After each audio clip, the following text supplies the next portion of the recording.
ایک فتنہ مال ہے، اس مال کی حرص بھی انسان کو کہیں کا نہیں چھوڑتی۔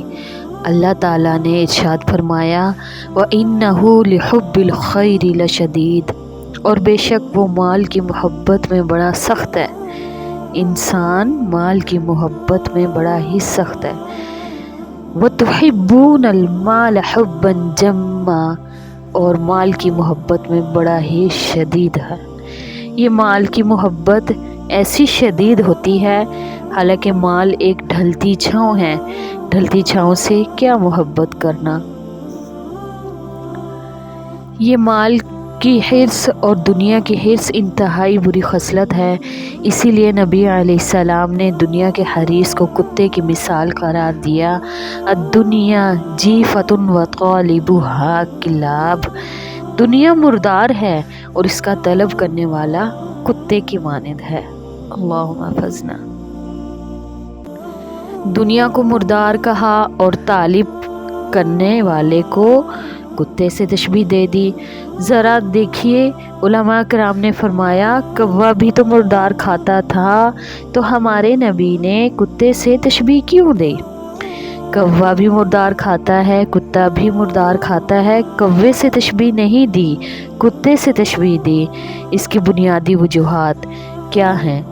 ایک تو یہ ہو سکتی ہے کہ کوا جب کسی مردے کو دیکھتا ہے تو وہ شور مچاتا ہے تاکہ اور بھی آ جائیں، ہم سب مل کر کھا سکیں، لیکن کتا بڑے سے بڑے مردار کو بھی خاموشی سے اکیلا ہی کھا جاتا ہے۔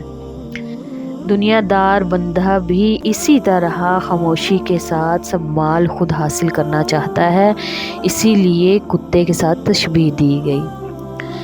اور اس کی دوسری صورت یہ بھی ہو سکتی ہے کہ باقی جانوروں کا گوشت تو کھاتا ہے مگر مردہ کوے کا گوشت نہیں کھاتا۔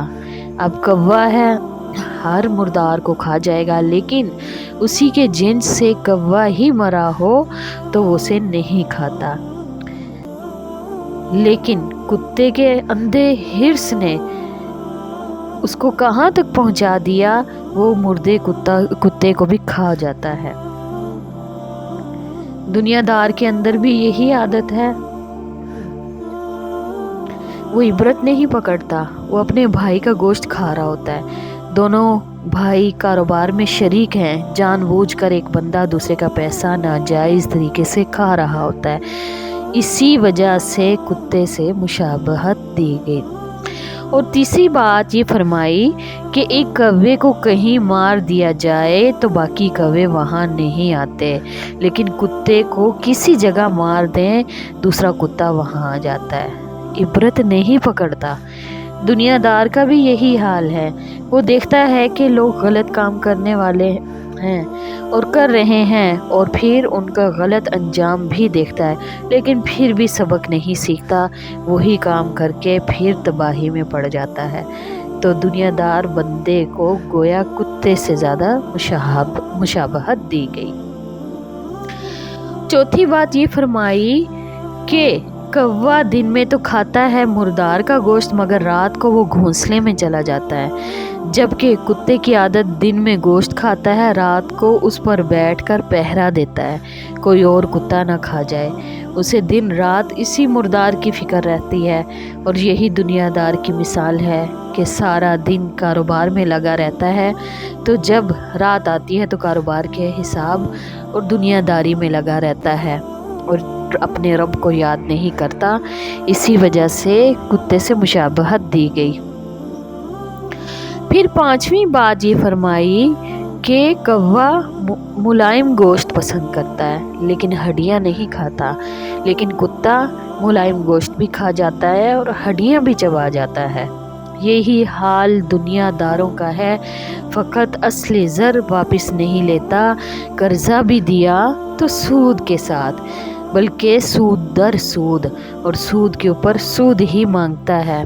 معلوم ہوا کہ دنیا کی مشابہت کوے سے بہتر کتے کی سی ہے۔ اسی وجہ سے تو آپ صلی اللہ علیہ وسلم نے سچ فرمایا الدنیا جیفۃ وطالبها کلاب، دنیا مردار ہے اور اس کے طلب کرنے والے کتے ہیں۔ ہمیں ان حقائق اور معارف سے عبرت حاصل کرنی چاہیے۔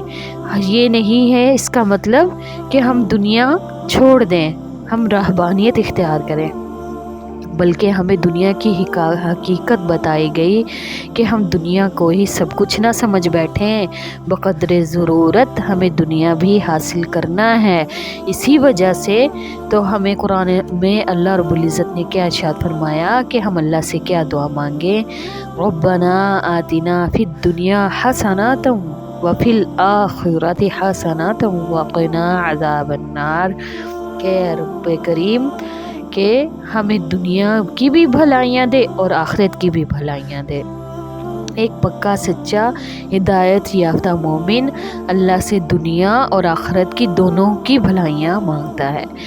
یہ مثال اس شخص کے لیے دی گئی ہے کہ جو آخرت کو بھول بیٹھے، جو اپنے رب کریم کو بھول بیٹھے اور صرف دنیا کے حرص اور لالچ کے پیچھے پڑے، اسے اپنا رب پیدا کرنے والا بھول جائے، وہ نماز سے غافل ہو، وہ دین سے غافل ہو، فرائض واجبات سے غافل ہو، اس کے دن رات دنیا کے حرص میں گزرے، تو یہ حدیث ان کے لیے ارشاد فرمائی گئی ہے۔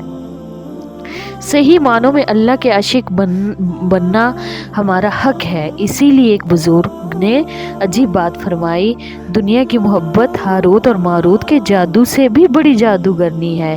ان کا جادو میاں بیوی میں جدائی پیدا کر دیتا ہے۔ یہی مال اور دولت ہی تو ہے جو وجہ بنتی ہے جدائی کی۔ دنیا کی محبت کا جادو اللہ اور اس کے بندے میں جدائی پیدا کر دیتا ہے۔ آج بھی موقع ہے ہم دنیا کو صرف اللہ کی رضا کے لیے کمائیں، حلال کمائیں، حلال کاموں پر لگائیں تاکہ ہمیں سکون نصیب ہو۔ ہم مال دولت کے مالک نہیں ہیں بلکہ امانت دار ہیں، اسی لیے قیامت والے دن ہم سے اس امانت کے بارے میں پوچھا جائے گا، کہاں کہاں سے کمایا اور کہاں کہاں خرچ کیا۔ ثم لتسألن یومئذ عن النعیم، پھر تم سے اس دن ہر نعمت کے بارے میں ضرور بالضرور پوچھا جائے گا۔ اللہ رب العزت سے دعا ہے کہ اللہ ہمارے دلوں سے دنیا کی محبت، حرص، طمع، لالچ ہمارے دلوں سے نکالے اور اللہ رب العزت ہمیں دنیا آخرت کی بھلائیاں عطا فرمائے۔ آمین یا رب العالمین۔